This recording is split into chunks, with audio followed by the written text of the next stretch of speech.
"Oh no," was the first thing to come out of Colin's mouth, as he heard the loud public address system's distorted warning. In fact, sitting on the toilet, he was doing exactly that, while relaxing with the mind-expanding effects of a newly acquired herb of Mexican gold. Colin didn't find the situation at all funny. Being right in the middle of a situation sitting with his pants down around his ankles, amidst a severe emergency evacuation, was the last thing he'd expected on a late Friday afternoon at the polymer research facility. He heard the janitor knock his bucket over in his haste, sending soapy water spilling over the freshly mopped floor, as the man raced out towards the elevators. Colin had to wait as he frantically finished that, which wouldn't be denied release. Fumbling, he tried pulling his pants up, not waiting to wipe or even fastening his trousers as he jerked open the cubicle's door, in his frantic dash to safety. Unfortunately, he encountered the wet floor and slipped. In dropping his pants in an effort to maintain balance, by windmilling his arms, he made things worse and fell headlong into the toilet wall, stunning himself. It must have been several minutes before the dazed Colin could gather his wits together and struggle to get up. Even seeing blood oozing from his temple in the mirror, Colin dismissed it as nothing, as the public address system continued to blare out its recorded warning. He managed to get as far as his laboratory door, where he worked on special organic polymers, before he heard a rumble and some crashing exploding sounds. He looked up to see the wall of liquid ripping down the walls as it escaped its pressurized vats from deeper in the lab. The wave of mingled polymers from several different vats, along with timber and wall partition pieces, knocked him into the far wall with an impact that made him black out. Unknown to Colin, most of the blast that had brought down the walls and ceiling of the underground level 2 did very little damage to him. He was partially protected by the viscous liquid as the various experimental polymers covered him completely. NASA was pouring money into the research for new polymers that could be used in space. Some of the work at the research facility was really new and headed into unknown territory as the scientists tried new radical ideas. Now one of those very unstable processes had resulted in an explosion that had destroyed most of level 2 and had then combined several different polymers from vats caught in the explosion. The warmish liquid roiled and spurted as it mixed and released gases before flowing over Colin's body, lying partially supported on some debris on the floor of the remains of the lab. Underneath Colin was a grating, which covered a cable duct leading to the next level down. As the liquid slowly flowed away down, exposing his head and allowed oxygen to once again enter his weakly struggling lungs, it also revealed the debris that had pinned his arm against the grate. He looked like some weird mannequin, covered head to toe in glistening plastic polymer. His clothes had dissolved, leaving details of his naked body softly blurred. Colin's first awareness, as he struggled to consciousness, was of heat and weight. The covering over his body insulated his normal heat loss and he felt overly warm. He saw he was covered in thick gooey liquid in the dim light coming from the few remaining emergency lighting units, which were still hanging among what remained of the partially collapsed ceiling. The weight was from ceiling tiles and bits of broken wall partitions. He could only move his body, inch by inch. He coughed, trying to rid himself of the polymer that had got into his lungs and mouth. He was worried the polymer might be a type that set hard when exposed to the air and might leave him trapped in a cocoon that would stop him moving. Managing to slowly lever one arm free from the metal grill it had been laying pinned on, he was shocked at what he saw. The underside of his hand and arm had deep grooves that went as far in as the bone. He realized it was the same pattern as the grill and looked as if his arm had melted into the mesh, forming the grooves. He felt no pain at all and saw no blood as he stared at the arm in fright. He moved, trying to get up, noticing he was unclothed. His body looked strange, as it too had taken on the texture from the objects he had been lying on. Fighting his way clear of the clinging goo and debris, he made his way slowly to the elevators, hoping to get help. Colin struggled to find his way in the near-dark conditions, as the fallen structure made everything seem unrecognizable. He stopped in a pool of light cast by the emergency light and checked his hand and arm again. He pressed at the flesh on the sides of the grooving, noting that the flesh seemed to flow and start to fill in again. Relieved, he massaged the skin until it started to look normal again. Finding the elevator blocked by debris, Colin looked for a way around to the only stairway. Some of the polymer that was drying on his body was starting to itch and he started pulling it off his skin in huge sheets. His skin felt much better with the stuff off and he'd peeled most of it off his face and was trying to get it off his eyes and hair, when he suddenly froze. The mustache he had grown painstakingly over the years was gone. It had been pulled painlessly out when he had removed the polymer coating. Colin stumbled over to a dangling emergency light that he could reach and shone it down over his body. Arg! No way, he moaned as he saw that not one hair remained on his body below his eyes. Even his face felt stubble-free as if he had never had hair there. Not wanting to become bald, he left the stuff on his matted head, thinking there must be a better way to remove it without losing his head of hair too. A high-pitched mewling distracted his thoughts. It was coming from a pile in the corner. Colin pulled some boxes free from where the sound was coming from, to find the lab's mascot, a kitten called Maggie. She was bedraggled, but okay, and although she had obviously been covered in the goo as well, she was relatively clean and still had all her fur. Now how come you managed to get clean and still keep your fur, Maggie? He asked the now purring ball of cuteness. Mioro, Maggie replied disdainfully, as she licked at a stray bit of goo on her paw. Colin muttered disgustedly. Trust a cat to know how to get clean. Colin found a broken water pipe that was gushing from what used to be the coffee station. Letting the stream of water wash over his head, he saw the goo start to wash off in a muddy-looking cascade. Feeling better now he was relatively clean, Colin started to look for something to wear, as the water was pretty cold and the air conditioning units were not functional. The only thing he could find was a change of clothing for one of the lab technicians. It was Beth's street clothes she used when she went to and from work. Feeling especially vulnerable moving around the wrecked floor naked, Colin decided that ridiculous or not, he would put on whatever fit. Feeling somewhat voyeuristic, he fumbled through the smashed locker, finding a pretty yellow dress that had a zipper that opened from the hips to somewhere in the middle of the back. He knew he'd not fit it well, being too big in the waist for one, but he might be able to struggle into it leaving it open at the back. There were pantyhose and shoes there, which were far too small to fit. Putting Maggie down at his feet, he took the dress and unzipped it before pulling it over his head. It was a struggle, but it slowly went on, much to Colin's amazement. He tugged at the hem, trying to get it to cover more of him. He attempted to close the zip as he felt like he was hanging out back there. The zip went up 2 inches before the material pulled too tight. He left it there, letting it self-lock, as the tag lay flat. As he bent to pick up Maggie again, he felt the dress pulling hard on his waist, and he wondered if it would split under the pressure. Oddly, the pressure seemed to ease and he was able to pick up Maggie. After straightening up, the dress felt loose, so he reached behind to pull up the zip again, thinking it had slipped down. To his surprise, the zip went further up, again tightening the dress fabric to bursting point. Thinking it was the dress stretching, Colin continued to contort his body, bending and stretching. The zip continued to close ever so slowly until it reached the top, and Colin never realized that in the dim light, his figure had taken on a most unmasculine look as the excess flesh of his waist had squeezed in and moved to fill out his hips and chest area, which due to the bodice, had a bit of room to spare. Colin was somewhat more pleased that the dress he was wearing now felt a bit more comfortable. His chest seemed a little more prominent than usual, but he guessed it was the dress making it look like he was filling it out. He looked at the shoes and sighed. Walking barefoot in the rubble was just asking for trouble. He picked up the low-heeled court shoe, wishing it were a bit bigger. At least it would have provided him some protection despite the ridiculous appearance of him wearing ladies' footwear. His only other experience in wearing female clothes was at a Halloween party several years ago, before he grew his mustache.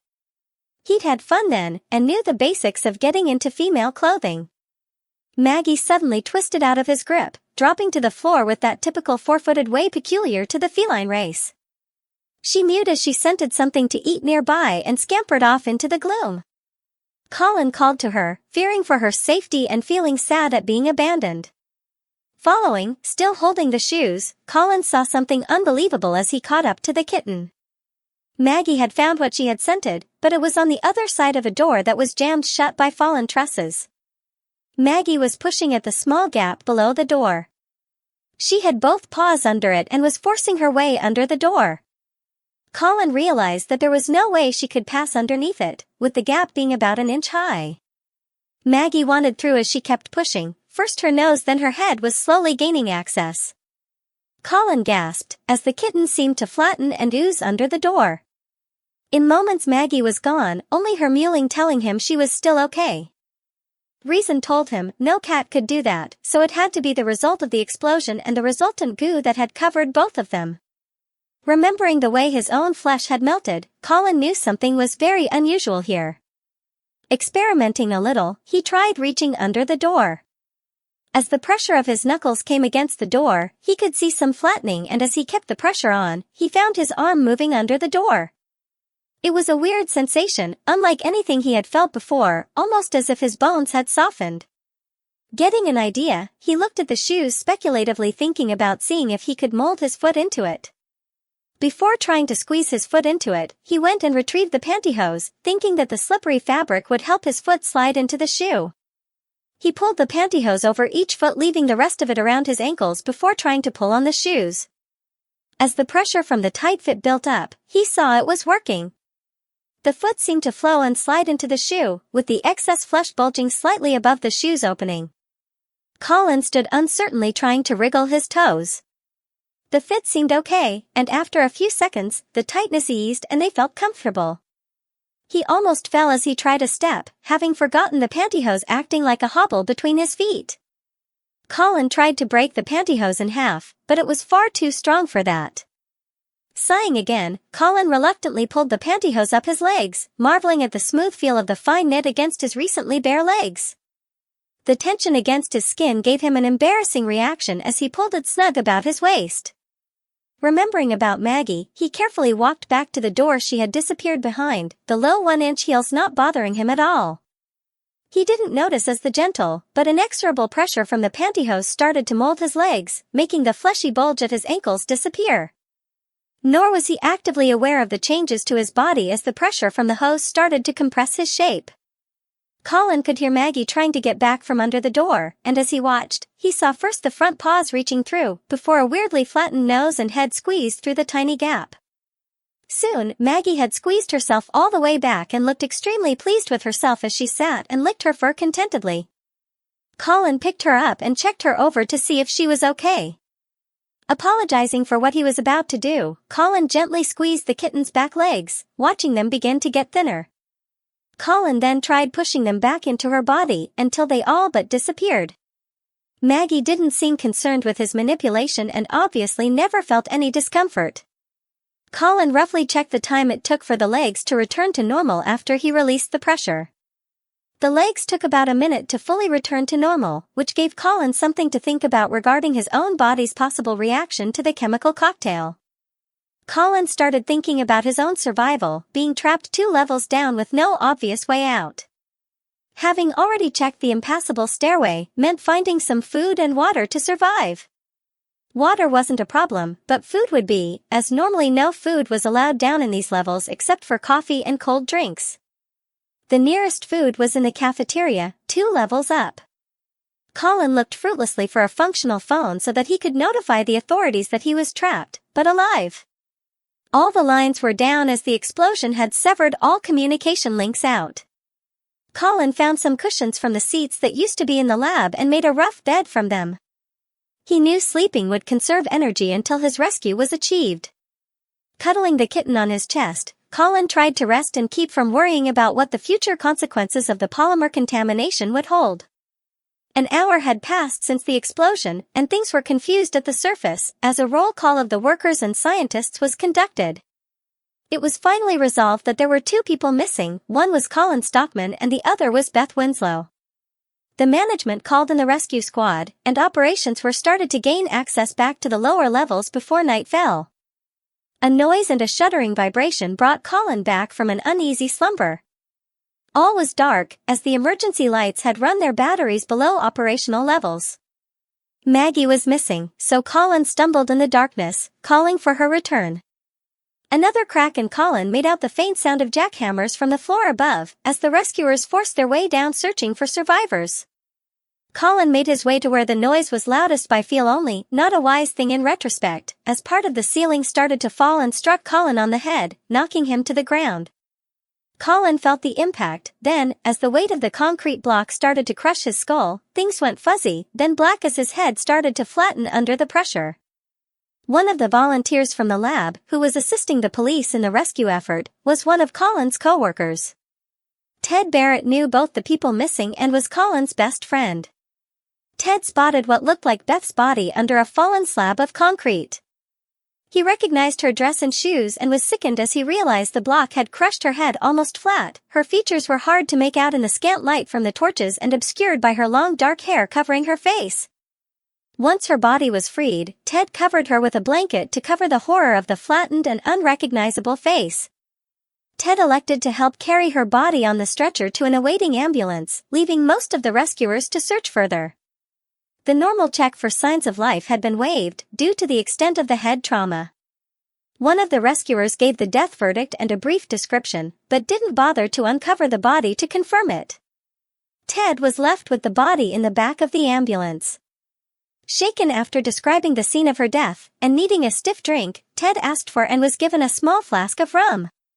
The ambulance crew walked in the darkness of the evening back to the floodlit opening to await the rescuers' next find.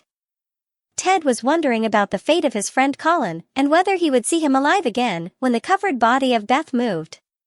Startled out of his wits, Ted wondered if he had imagined the slight movement until it happened again. This time, the body started to sit up.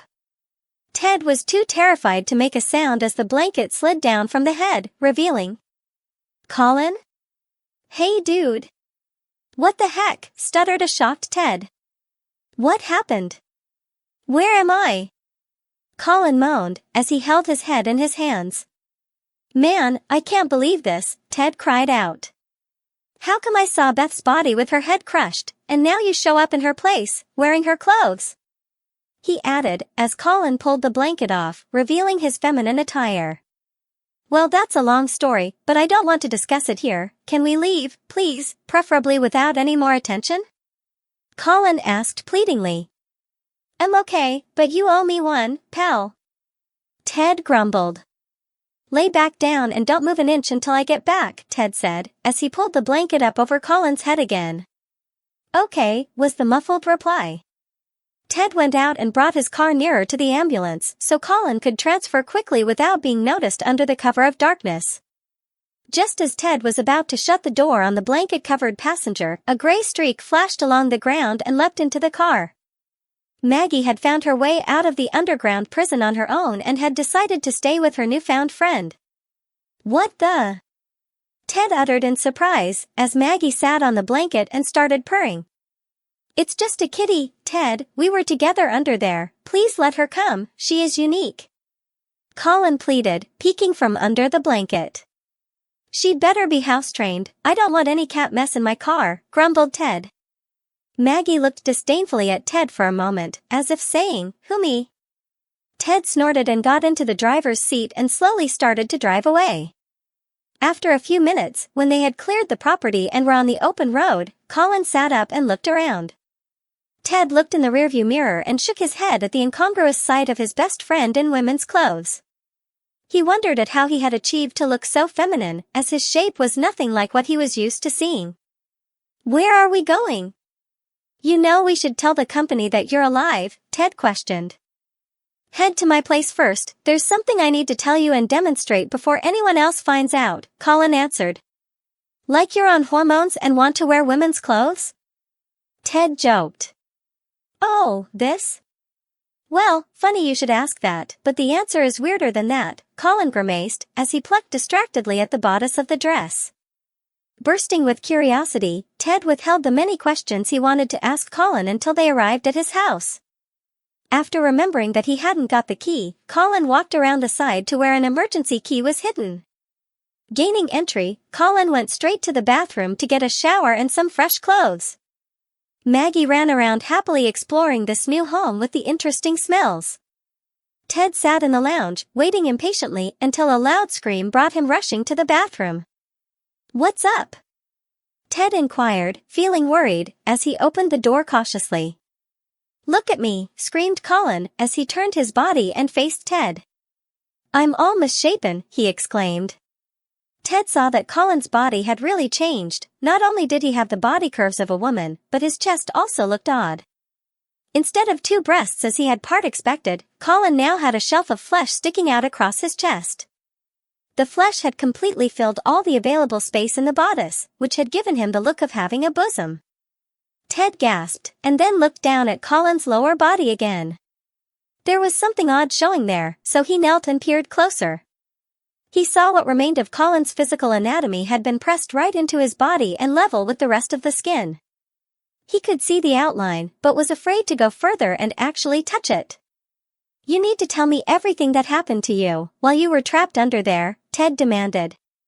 Colin agreed, and then wrapped a robe over his altered body, before walking into the lounge and getting himself a stiff drink. Ted refused an offer of another. He wanted to be as clear-headed as possible. Maggie came and sat on Colin's lap, purring quietly as he slowly told his tale.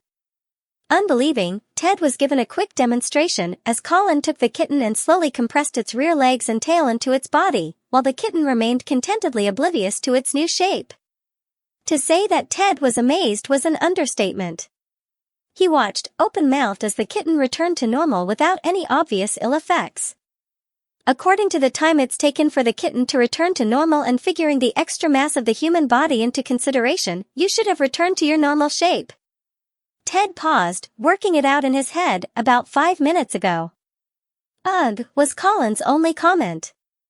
"Colin, was there anything different about what happened to you and what happened to the kitten?" "Anything at all?" "I don't know really, it was a pretty confusing time from the explosion to the time when I woke up," Colin answered. Whereabouts were you in relation to where you found Maggie then?" Ted asked, clutching at straws. "Well, I was over the air vent in the cable duct and Maggie was over by the kitchenette." Ted got out some paper and did a rough layout of the lab and marked in the 2 positions of Colin and Maggie in relation to the 3 vats. "That's it," exclaimed Ted. Maggie was nearer the number 3 vat and couldn't have been touched by the solution from vat number 1. I would say, seeing the way all 3 drained around your position, that she was only in contact with 2 solutions, not 3 like you." "So my body's reaction is different to hers?" Colin asked. "Open your robe a moment, I want to test something," Ted said. Colin did so somewhat reluctantly, ashamed to show the odd slab of flesh running across his chest. Ted gently touched it in the center as if trying to mold it into 2 breasts. Colin started to object, not wanting to look any more feminine than he was. Ted explained that he only wanted to see what could be achieved before any hard decisions were made. Under Ted's hands, the appearance of breasts began to form as he gently pressed, using just constant pressure. By the time Ted had finished, Colin had fairly large-sized chest features. To Colin's disgust, Ted made a comment that all he needed was some facial alterations to complete the look, to appear female.